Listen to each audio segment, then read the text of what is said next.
Welcome, everyone. Welcome back to another episode of On the Air with Tim and Ken. Ken, it's good to see you. Jim, great to be back for another episode. The holidays are coming quick. Yeah, we're right in the middle of the holidays. As always, a lot of things going on. So it's good to be back, and we're going to try to catch up and get through quite a bit tonight. Ken's done the whiteboard work. He's got some great whiteboards. He just previewed some of them to me a few minutes ago, so it's going to be a great episode. I just want to start with disclaimers. I always talk about that. The legal team gets on me.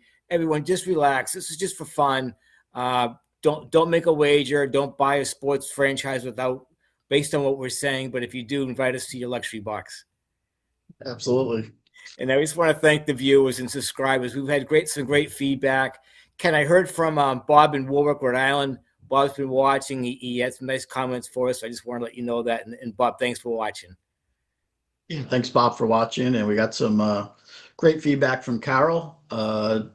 She agrees that gambling is taking over the sport, and we agree. Can't do anything about it. That's where it's going. And she also discussed the affordability issues, and we're going to get into that tonight, both with streaming and ticket prices. So, Carol, we thank you for watching and your feedback. Sometimes it takes us a while to find the feedback, but we're technology challenged, but we do find it. Good.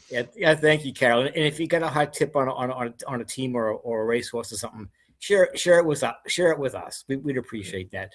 But Ken, we got a lot to get through, so let's get started. We just want to kind of close the loop. We've talked quite a bit about UNC football and Bill Belichick. Ken, I know they didn't have a great season. I think they were 4-8 on the season. Yeah, I think that's what they finished at. I don't. Yeah. Actually, not what they wanted to be. Yeah. Looks like Bill's staying. He's fired the offensive coordinator and special teams coach. Yeah, they just completed the early season of the high school recruiting, and USC finished 12th in the country, which is, they finished ahead of LSU and Oklahoma, Texas Tech, who's in the playoffs.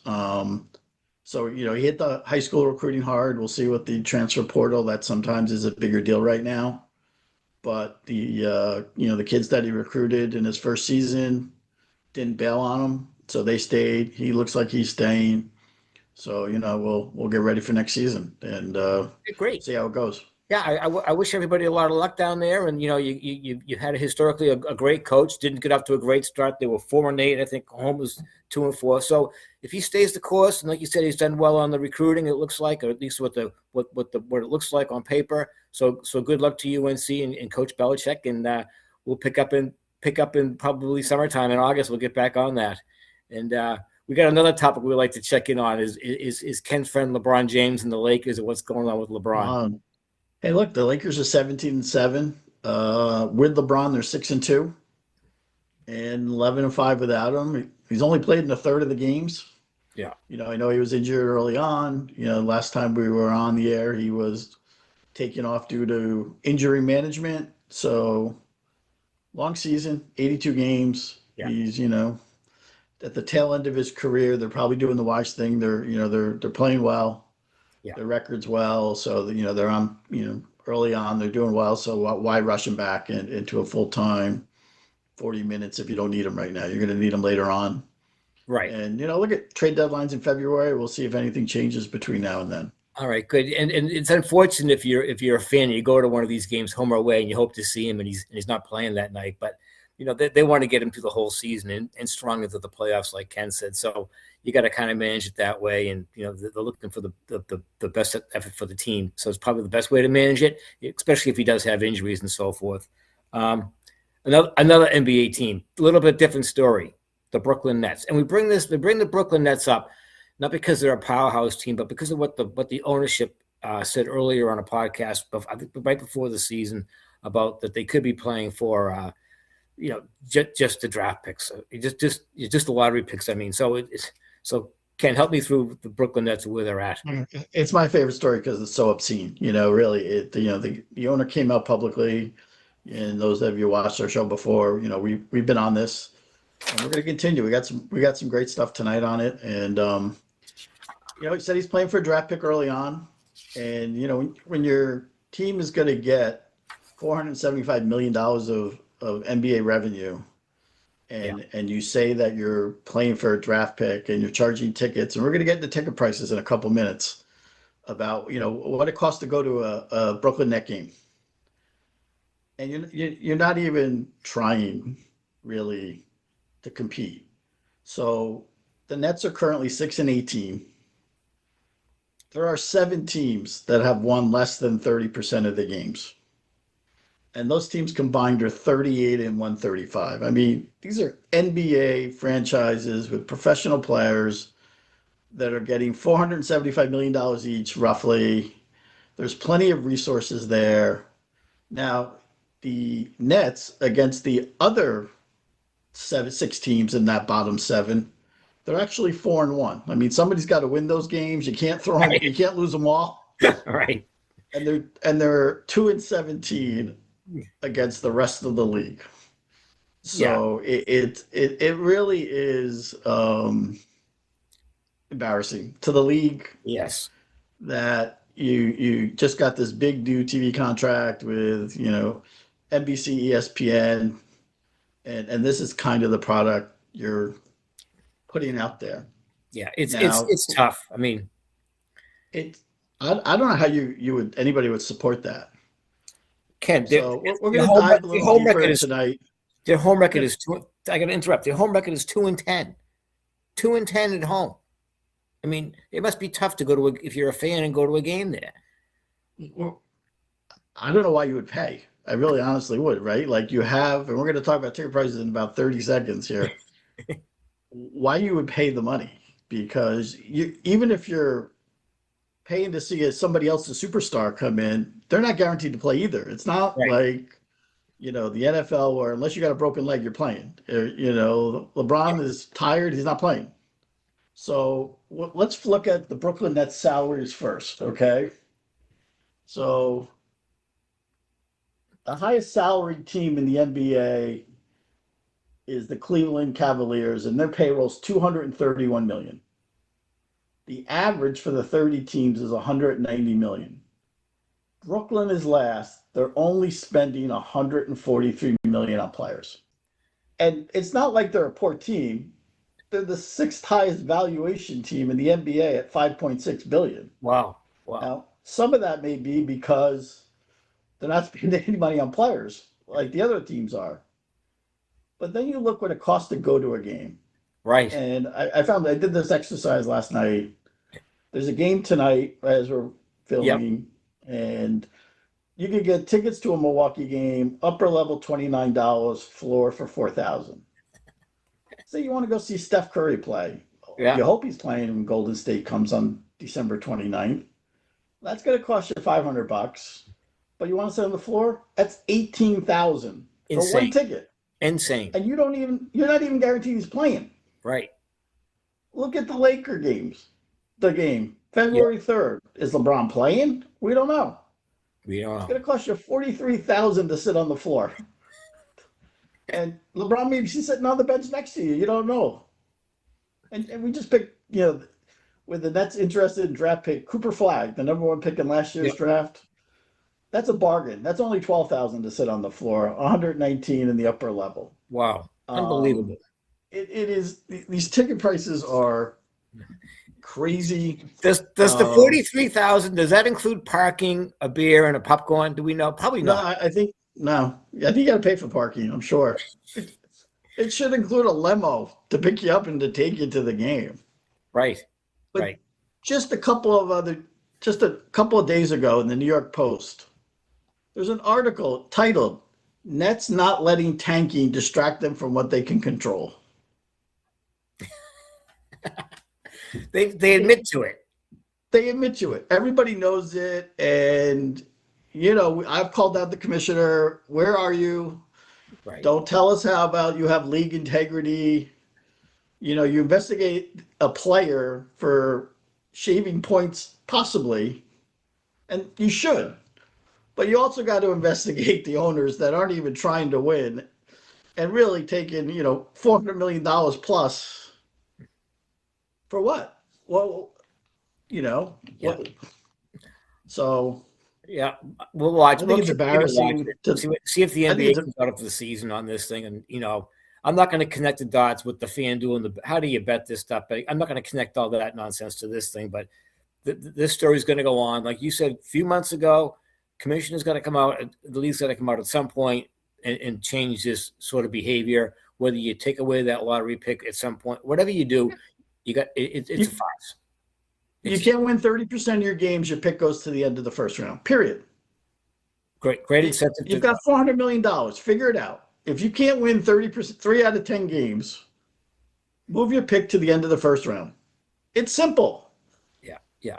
Teams covered their draft picks like no tomorrow. That would get teams motivated. Yep. More than fighting them $10 million or $15 million or. It's a great idea. Let's see if he's listening and wants to get the ownership to sign up for that. So we're about to go into the bigger ripoff when it comes to tickets, the World Cup. Oh, the World Cup.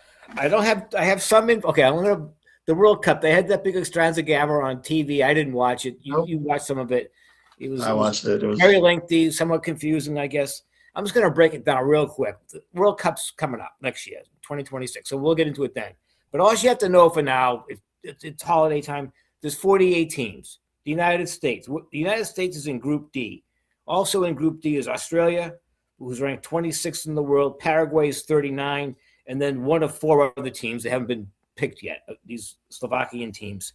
In the U.S. is ranked 12th or 14th in the world right now. So the U.S. is, out of that 4, they're 14th in the world. The others are ranked lower or weaker. So the U.S., they play in a round-robin tournament. That means they play each team in that group. It's called Group D. They play each team once. And if you come out of that, the top 2 come out and advance to the regular round of 32. To advance, each win, you get 3 points. A tie, you get 1. So, again, the top 2 teams automatically get a bid. You may get a bid if you're in third place. Depends on the tiebreakers and final scores and how the other groups do. So all you have to know from all this confusion, folks, is the United States plays their first game against Paraguay on June 12th in Los Angeles. If you want to go, you got to be out to L.A. for June the 12th. I looked today, ticket prices were advertised for the cheapest seats were $1,500. Now, I want to let you know, they haven't released all the tickets yet. These are like corner. These are barely within the arena, okay? So there's more tickets to be released over the next several months. There's lotteries. It's very confusing. We'll try to get a grasp of it. But all you can remember is USA plays June 12th in Los Angeles. Get your wallet together. Get out there if you want to see it. That's all you got to know for now. We'll keep you updated. I read one article where the tickets for the blind draw, right, before the drawing, All right. where you were 1/5 of what the tickets are now in round 2. Well, now you know who's playing at what stadium. Right. So you could have. So if you had a blind draw ticket, you were going to see a game. You just didn't know. Right. But now, if you want to go see, like you said, the U.S. team. It starts at $1,500 today. Yeah, and those aren't good seats. Those are horrible seats. And just so you know, that's their first game, June 12th. This whole thing wraps up in the Meadowlands on July 19th. So it's a relatively quick tournament for all this world event. So we're gonna update you when all the tickets get released, and then we'll give you the updates after the round of 48 gets down to 32. And then you can fly around the country. There'll be 3 countries involved that host these things. The U.S. is hosting most of them. It's very confusing. Get a big wallet. Go have some fun and let us know how you do. That's all I got on the World Cup for now, Ken. I'll just watch it on Fox if I can find it. There you go. All right. Streaming may be $1,500 by the time June comes around next year. You're probably not far off. Let's get into streaming a little bit. Now, I want to start with I think you have a whiteboard maybe for us on some streaming. Don't have a whiteboard, yeah. We're going to get to a whiteboard. I hope in my lifetime I can watch major sporting events, whether it's on without pay-per-view. I want to see the Super Bowl no matter who's in it. There's certain things I want to be able to see. I'll pay certain amounts, but I can envision in the next 2, 3, 4 years, God forbid, you're going to have to pay $100 just to watch the Super Bowl or one game but can get into it. And why do I think you're going to reinforce why I think that way? And especially with Christmas Day coming up. Well, so Christmas Day is coming up. And we talked about this first back on our 4th podcast back in April. the NFL was going to give you 3 football games on Christmas.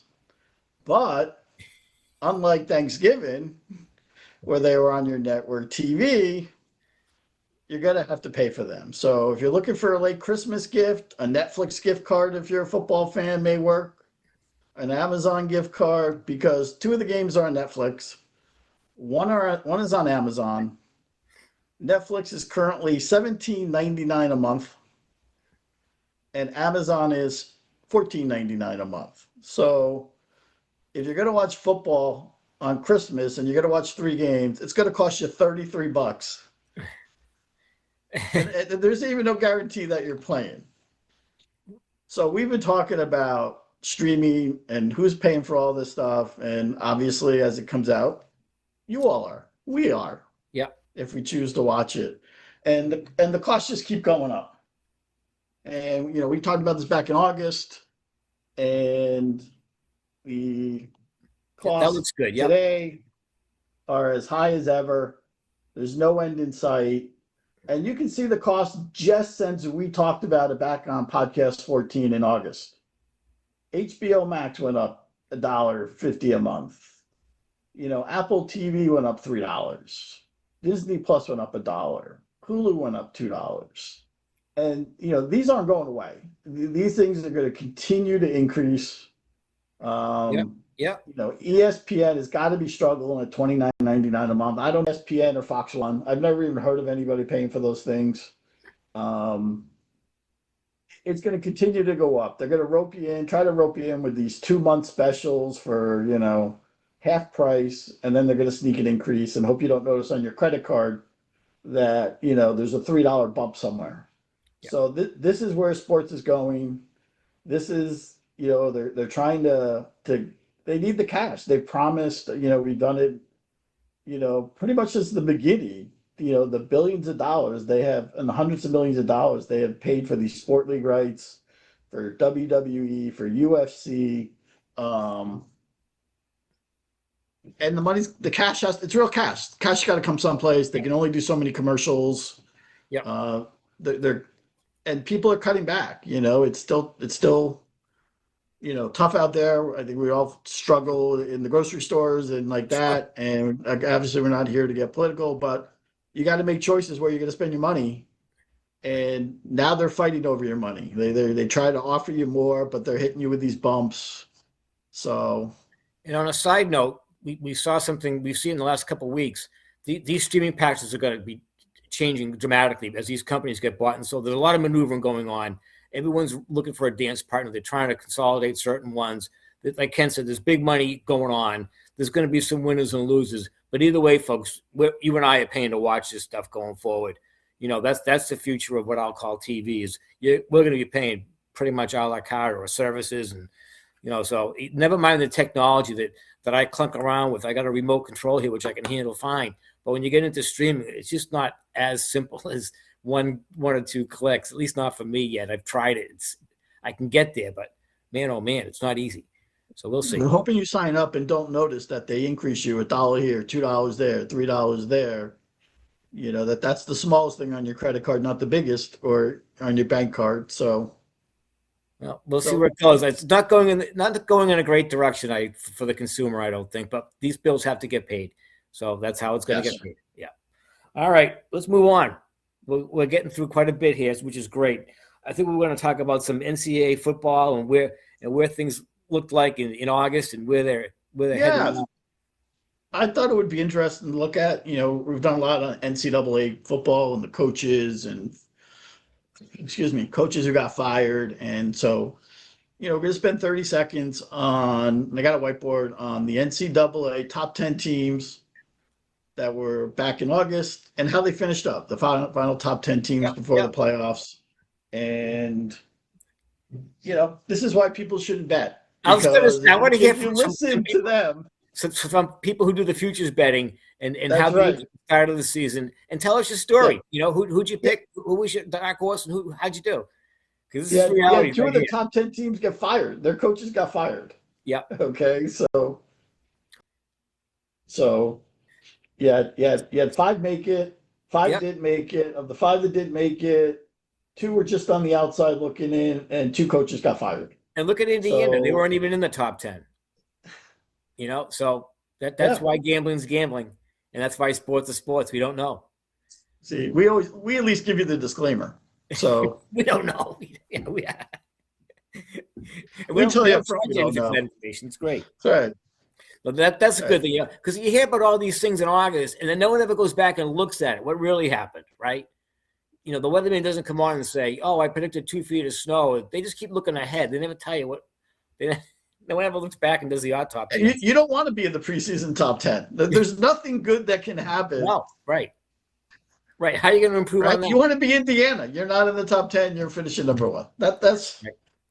Yep. You so, watch UNC and Bill Belichick. They won't be a big story going into next season, and they might surprise. And those students are sticking around. He's going to recruit, and he's a football genius, I think. But let's see if he can do it at that level.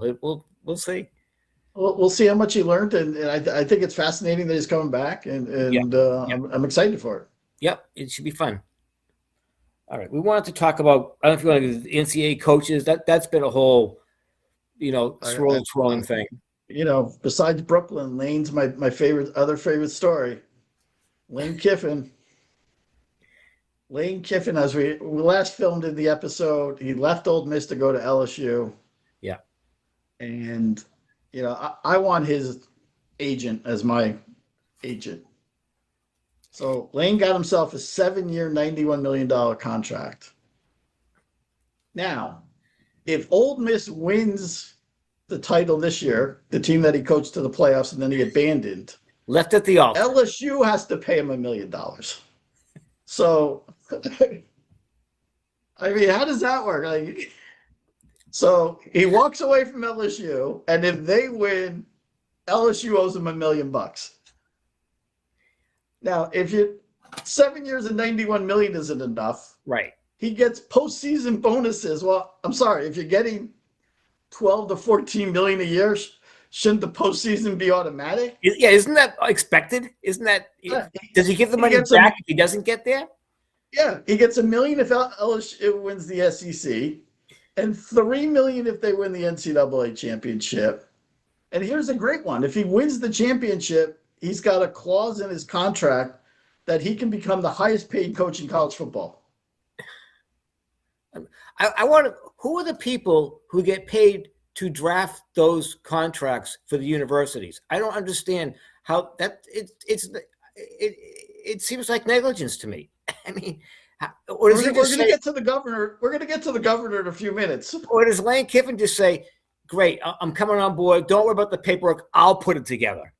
I mean, just leave it blank. Yeah, I'll throw it in. We're fine. You'll sign it. We're fine.